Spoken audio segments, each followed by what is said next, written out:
은혜가 많으신 하나님 아버지, 주님의 사랑을 간절히 소원합니다. 오늘 주님 앞에 예배를 갈망하며 나온 주의 백성들을 긍휼히 여겨주시고 주님의 그 자애로우시고 사랑이 많으신 두 팔로 안아주셔서 세상 속에서 근심하며 지치고 피곤하고 낙심한 저희들의 마음을 주님의 말씀으로, 주님의 능력으로, 주님 제단 위에 흘러나오는 사랑으로 다 위로하여 주시고 회복시켜 주셔서 우리로 하여금 하나님을 예배하는 즐거움이 가득한 이 시간이 되게 하여 주옵소서. 예수님의 이름으로 기도합니다. 아멘. 오늘 주신 하나님 말씀은 열왕기하 23장 15절에서 30절까지 말씀입니다. 구약성경 603쪽 열왕기하 23장 15절에서 30절 봉독하겠습니다. 또한 이스라엘에게 범죄하게 한 느밧의 아들 여로보암이 베델에 세운 제단과 산당을 왕이 헐고 또 그 산당을 불사르고 빻아서 가루를 만들며 또 아세라 묵상을 불살랐더라. 요시야가 몸을 돌이켜 산에 있는 무덤들을 보고 보내어 그 무덤에서 해골을 가져다가 제단 위에서 불살라 그 제단을 더럽게 하니라. 이 일을 하나님의 사람이 전하였더니 그 전한 여호와의 말씀대로 되었더라. 요시야가 이르되 내게 보이는 저것은 무슨 비석이냐 하니 성읍 사람들이 그에게 말하되 왕께서 베델의 제단에 대하여 행하신 이 일을 전하러 유다에서 왔던 하나님의 사람의 묘실이니이다 하니라. 이르되 그대로 두고 그의 뼈를 옮기지 말라 하매 무리가 그의 뼈와 사마리아에서 온 선지자의 뼈는 그대로 두었더라. 전에 이스라엘 여러 왕이 사마리아 각 성읍에 지어서 여호와를 경노하게 한 산당을 요시야가 다 제거하되 베델에서 행한 모든 일대로 행하고 또 거기 있는 산당의 제사장들을 다 제단 위에서 죽이고 사람의 해골을 제단 위에서 불사르고 예루살렘으로 돌아왔더라. 왕이 뭇 백성에게 명령하여 이르되 이 언약책에 기록된 대로 너희의 하나님 여호와를 위하여 유월절을 지키라 하매 사사가 이스라엘을 다스리던 시대부터 이스라엘 여러 왕의 시대와 유다 여러 왕의 시대에 이렇게 유월절을 지킨 일이 없었더니 요시야 왕 18째 해에 예루살렘에서 여호와 앞에 이 유월절을 지켰더라. 요시야가 또 유다 땅과 예루살렘에 보이는 신접한 자와 점쟁이와 드라빔과 우상과 모든 가증한 것을 다 제거하였으니 이는 대제사장 hil기야가 여호와의 성전에서 발견한 책에 기록된 율법의 말씀을 이루려 함이라. 요시야와 같이 마음을 다하며 뜻을 다하며 힘을 다하여 모세의 모든 율법을 따라 여호와께로 돌이킨 왕은 요시야 전에도 없었고 후에도 그와 같은 자가 없었더라. 그러나 여호와께서 유다를 향하여 내리신 그 크게 타오르는 진노를 돌이키지 아니하셨으니 이는 므낫세가 여호와를 경노하게 한 그 모든 경노 때문이라. 여호와께서 이르시되 내가 이스라엘을 물리친 것 같이 유다도 내 앞에서 물리치며 내가 택한 이 성 예루살렘과 내 이름을 거기에 두리라 한 이 성전을 버리리라 하셨더라. 요시야의 남은 사적과 행한 모든 일은 유다 왕 역대 지략에 기록되지 아니하였느냐. 요시야 당시에 애굽의 왕 바로느고가 아수르 왕을 치고자 하여 유브라데 강으로 올라가므로 요시야 왕이 맞서 나갔더니 애굽 왕이 요시야를 무깃도에서 만났을 때에 죽인지라. 신복들이 그의 시체를 병거에 싣고 무깃도에서 예루살렘으로 돌아와 그의 무덤에 장사하니 백성들이 요시야의 아들 여호아하스를 데려다가 그에게 기름을 붓고 그의 아버지를 대신하여 왕으로 삼았더라. 아멘. 요시야 왕이 하나님의 말씀 율법책을 성전에서 발견함으로 시작이 된 엄청난 국가 개조, 종교 개혁의 운동은 계속해서 들불처럼 번져나갑니다. 말씀에 비추어 봤을 때 옳지 않다 생각하는 그 모든 것들은 이스라엘 안에서 전부 다 제거해 버리고 우상 숭배의 흔적조차도 남지 않도록 세심하게 그 모든 우상 숭배의 유산들을 청산해 나가기 시작합니다. 그는 단지 유다 땅에서만 그렇게 한 것이 아니라 북이스라엘 지역 유다 땅과 국경을 맞이했던 마주하고 있었던 이 베델이라고 하는 도시, 그리고 그 주변의 여러 성읍들도 그런 요시야 왕이 하려고 했던 종교 개혁 안에 포함시킵니다. 그래서 그곳에 있던 베델의 유명한 산당, 여로보암이 금송아지를 만들어서 세웠다 하는 그 베델의 산당도 그가 제거하게 되고, 그 주변 지역의 여러 성읍의 산당들도 다 회파하고 그곳을 섬기던 제사장들도 다 죽이게 됩니다.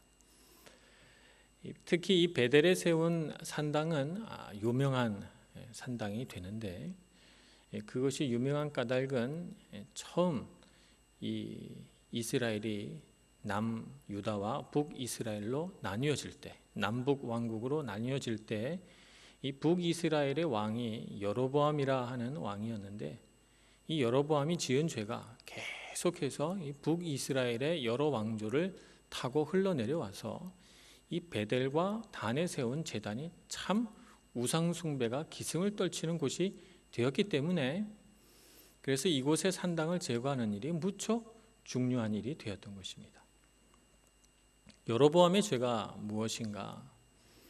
여로보암이 살펴보니 예루살렘 성으로 백성들이 가서 하나님께 제단 말이죠.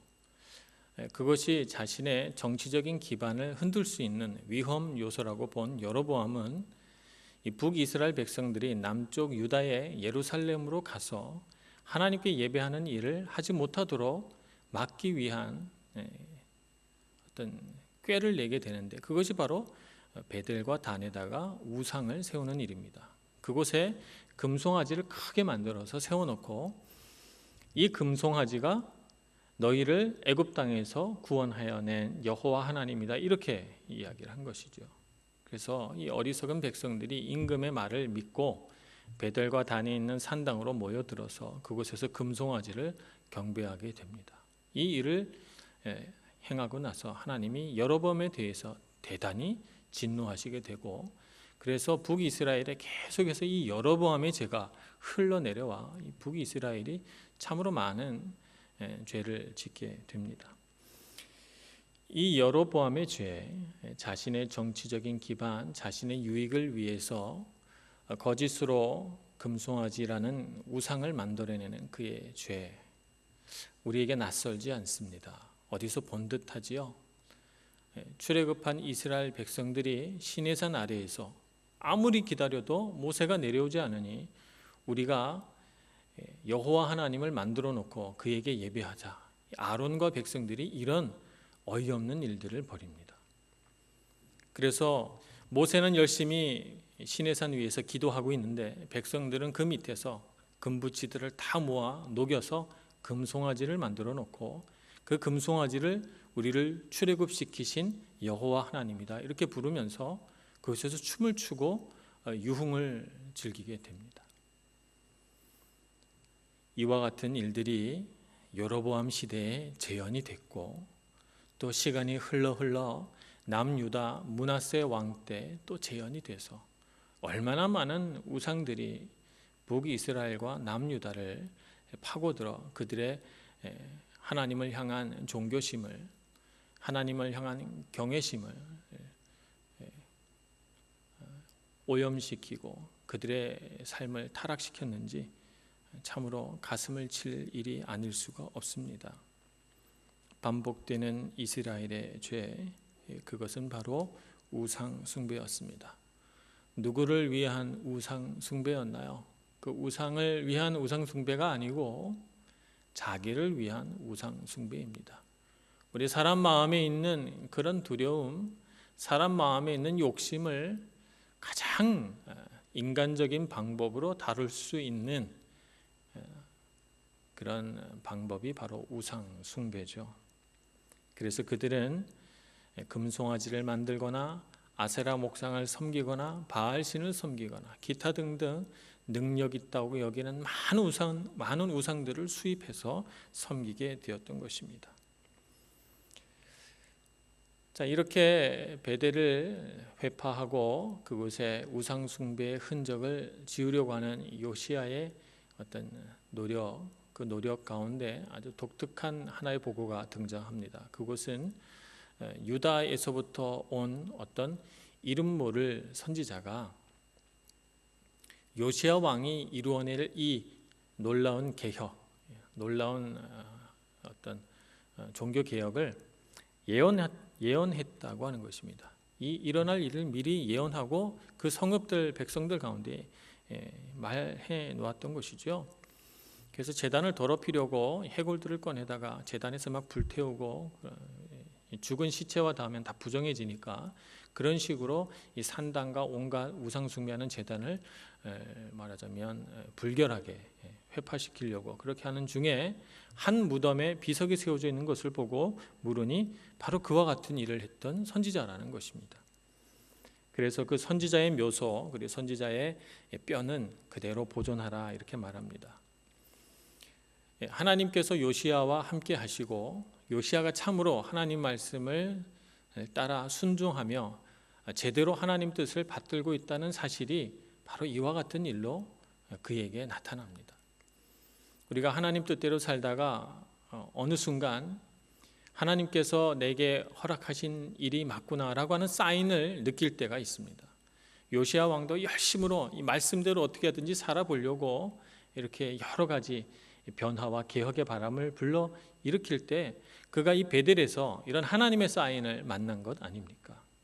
그의 마음이 얼마나 기쁘고 내가 바르게 하나님 앞에 하고 있구나라고 하는 위로를 얻었을까요?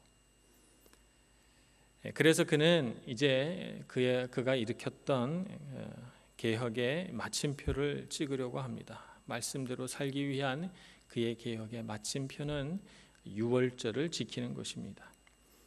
신명기 16장의 내용을 근거로 해서 유월절 절기를 최초로 일으킨 왕이 바로 요시야 왕입니다.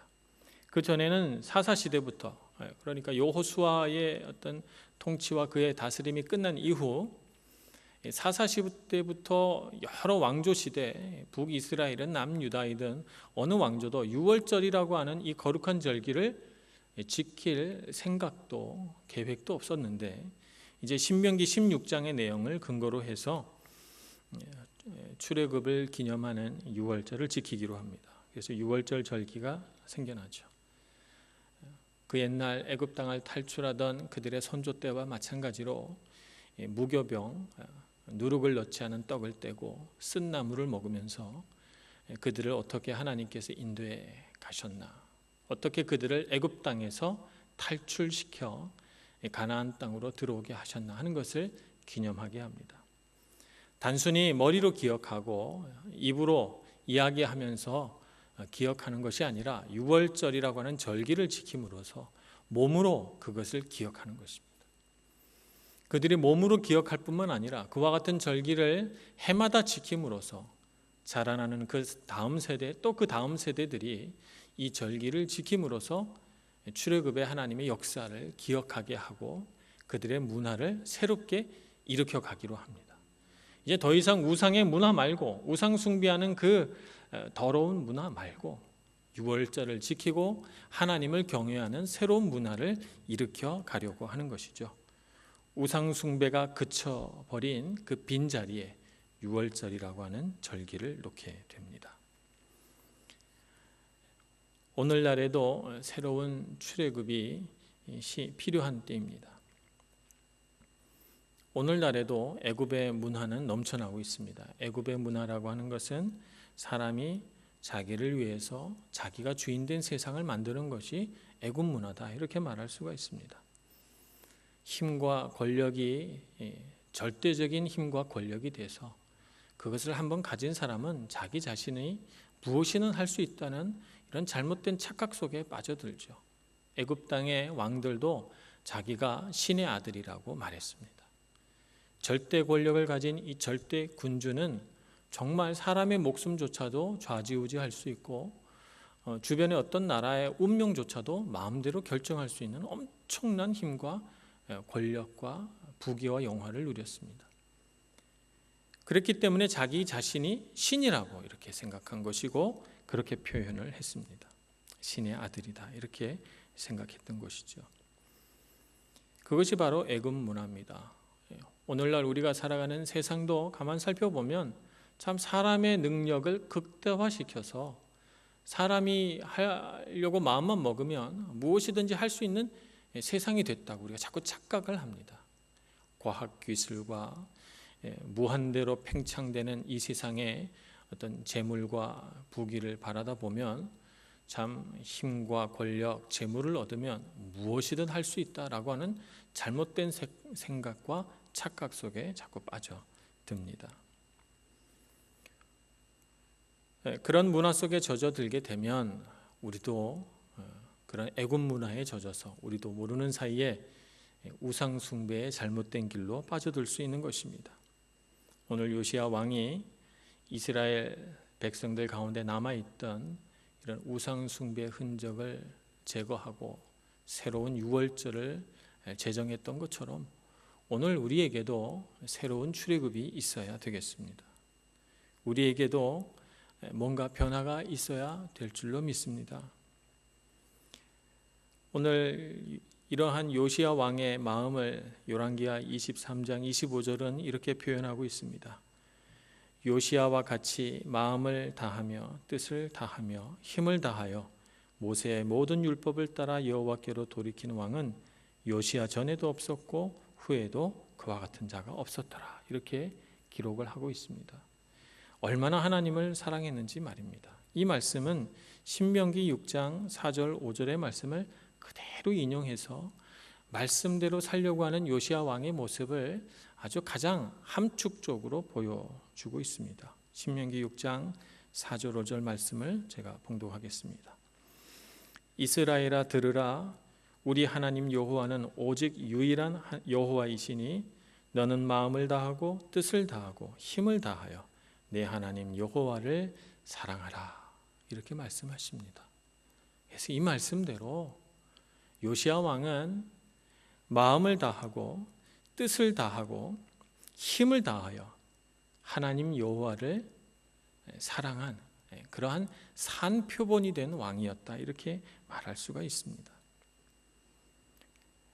말씀대로 살아간 위대한 지도자, 말씀대로 살았던 한 사람, 그 사람을 보면서 말씀이 그냥 말씀으로만 그치지 않고 말씀대로 살아야 우리에게 능력이 있고 힘이 있고 소망이 있다는 사실을 우리에게 역사로 가르쳐주고 있습니다.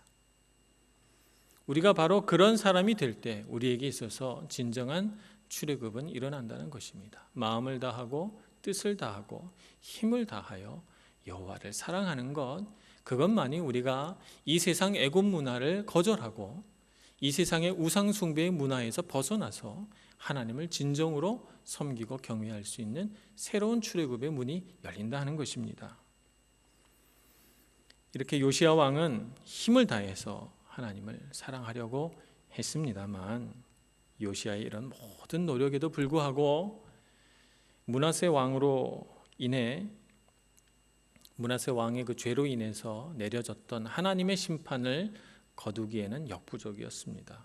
열왕기하 21장에 보면 이런 므낫세 왕의 죄에 대하여 기록한 말씀이 있습니다. 우리가 이미 앞에서 다 말씀을 묵상했습니다만 다시 한번 읽어본다면 열왕기하 21장 12절 그러므로 이스라엘의 하나님 여호와가 말하노니 내가 이제 예루살렘과 유다에 재앙을 내리니 듣는 자마다 두 귀가 울리리라. 내가 사마리아를 잰 줄과 아합의 집을 달인 보던 추를 예루살렘에 베풀고 또 사람이 그릇을 씻어 엎음같이 예루살렘을 씻어 버릴지라. 이렇게 말씀하고 있습니다.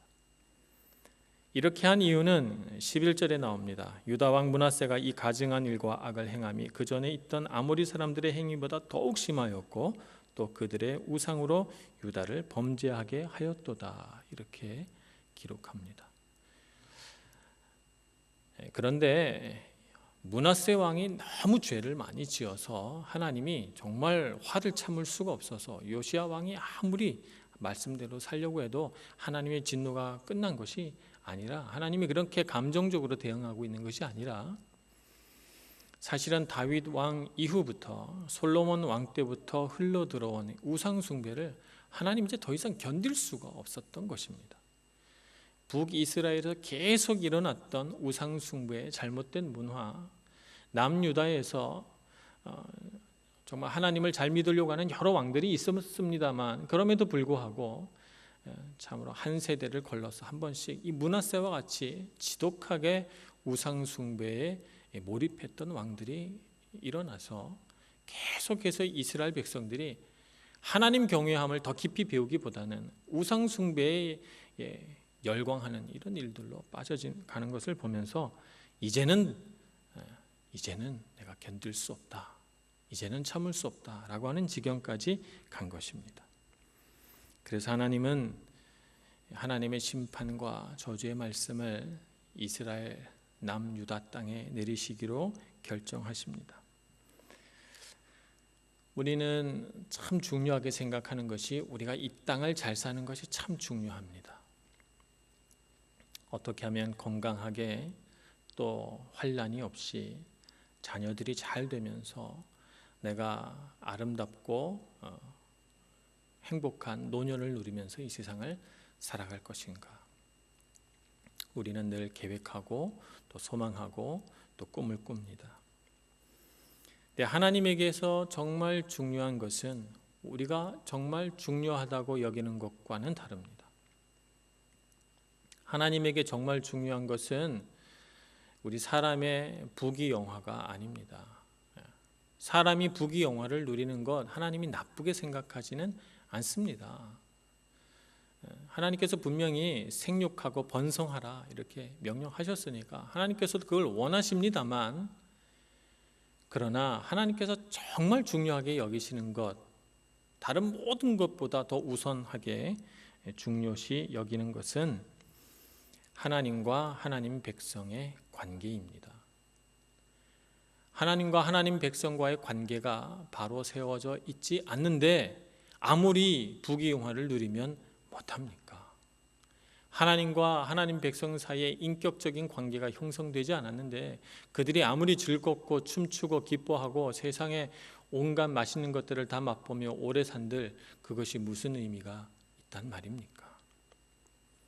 제 아무리 높은 과학기술도, 제 아무리 아름답고 찬란한 문화도 하나님을 거스르는 세상의 문화라면, 세상의 번영이라면 하나님은 깨끗이 씻어 엎어버리십니다. 우리는 꼭 기억해야 합니다. 우리에게 있어서 정말 중요한 것은 하나님을 경외하는 것이고, 하나님을 경외하는 것 안에 우리의 모든 행복이 있다는 것을 기억해야 합니다. 이렇게 하나님 말씀대로 살려고 하는 사람이 분명히 참으로 이 땅에 많이 있습니다. 그런데 하나님을 거역한 이 세상의 문화가 넘쳐남으로 인해서 이 세상은 하나님의 진노를 피할 길이 없어 므낫세 왕으로 인해서 이 남유다 땅에도 하나님의 진노와 심판의 벌이 내려지게 됩니다. 그러면 하나님 심판 속에서 하나님을 경외하는 참 이스라엘 백성, 참 하나님의 백성은 어떻게 살아갈 것인가? 이사야 6장의 말씀을 보겠습니다. 이사야 6장 11절 말씀에 보니 하나님의 심판의 말씀을 들은 이사야가 하나님 앞에 묻는 장면이 나옵니다. 이렇게 묻습니다. 내가 이르되 주여 어느 때까지니이까 하였더니 주께서 대답하시되 성읍들은 황폐하여 주민이 없으며 가옥들에는 사람이 없고 이 토지는 황폐하게 되며 여호와께서 사람들을 멀리 옮기셔서 이 땅 가운데서 황폐한 곳이 많을 때까지니라. 그 중에 10분의 1이 아직 남아 있을지라도 이것도 황폐하게 될 것이나 밤나무와 상수리나무가 배임을 당하여도 그 그루터기는 남아 있는 것 같이 거룩한 씨가 이 땅의 그루터기니라 하시더라. 아멘. 이 말씀처럼 환난과 심판의 때, 정말 하나님의 진노가 퍼부어질 때 하나님의 사람이 해야 할 중요한 역할이 있습니다. 그것은 베어져 버린 밤나무와 상수리 나무의 그루터기가 되는 것입니다. 거룩한 씨가 되어 이 땅을 다시 소생케 할 소망을 간직하는 것입니다. 환난의 날이 되어서 죄를 지은 사람뿐만 아니라 사실은 하나님을 열심히 믿으려고 하는 사람들까지 다 같이 환난을 당합니다만, 이 땅의 그루터기여 거룩한 씨라는 사실을 잊지 않고 환난 가운데서도 하나님 경외하기를 멈추지 않고, 환난 가운데서도 우상 숭배의 잘못된 문화를 배격하고 주님 말씀으로만 살려고 하는 요시야 임금과 같이 마음을 다하고 뜻을 다하고 힘을 다하여 하나님을 사랑하려고 하는 사람이 될 때 우리는 이 땅을 살리는 소망을 품을 수 있고 거룩한 씨가 될 수 있습니다. 그러니 환난의 때를 살아가실 때 실족하지 마시고 두려워하지 마시고 거룩한 씨가 되기 위하여, 이 땅의 그루터기가 되기 위하여 말씀과 씨름하고 하나님 앞에 예배하고 하나님 경외하기를 쉬지 않고 연습하시고 훈련해 나가시는 저와 여러분 모두가 될 수 있기를 간절히 축원합니다. 기도하겠습니다. 사랑과 은혜가 많으신 하나님, 저희들을 붙들어 주시옵소서. 참으로 죄악으로 어두워져가는 이 세상 가운데 빛이 되고 소금이 되어야 할 사명이 저희들에게 있는데, 그 사명을 감당하기에는 턱없이 부족하고 연약한 저희들의 모습을 봅니다. 주님 오셔서 우리의 마음의 주인이 되어 주시고 어두워져가는 이 세상을 밝힐 능력을 저희들에게 부어주시고, 맛을 잃어가는 이 세상 가운데 맛을 내는 귀한 존재가 되게 해주시고, 이 땅에 거룩한 그루터기가 되어 하나님의 놀라운 은혜와 생명이 다시 부어질 기초가 되게 하여 주옵소서. 예수님의 이름으로 기도합니다. 아멘.